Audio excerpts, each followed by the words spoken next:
36-37, il est toujours possible de faire un don pour le Téléthon. Vous avez pu le suivre sur notre antenne cet après-midi. En Bretagne, Noyal-sur-Vilaine était la ville ambassadrice de ce marathon caritatif où les valides ont pu, l'espace de quelques instants, se mettre dans la peau de personnes handicapées. Sur place à Noyal, reportage de Séverine Breton et Larbi Benchia. On va commencer par tout simplement les petits pavés. C'est là des rues qui servent à marquer le passage pour piétons.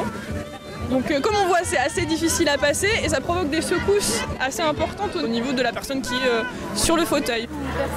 Il y a plein de façons de découvrir le monde et les gens qui nous entourent. Le voir, le sentir depuis un fauteuil roulant fut aujourd'hui pour Marie-Claude une belle leçon de vie.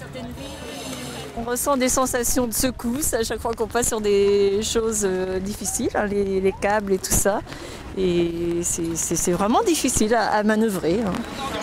Il y a les pavés qui vibrent, les trottoirs infranchissables et des côtes que l'on classerait bien hors catégorie.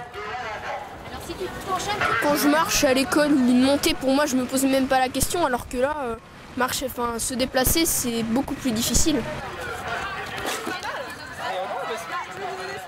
Quand on voit un tout petit truc comme ça, on ne sait pas passer. C'est vraiment. J'aurais pensé que c'était plus facile. Oui. Et puis, en plus des obstacles matériels, il y a tous les autres. Par des petites actions comme ça, se rendre compte que voilà, quand on est dans un fauteuil, on est plus bas que les autres.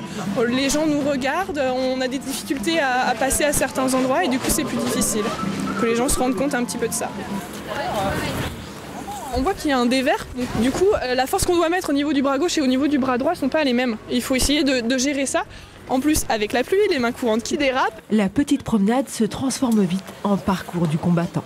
Moi j'ai fait ça juste 5 minutes, alors que lui il a fait ça toute sa vie, alors ouais, ça va changer mon regard.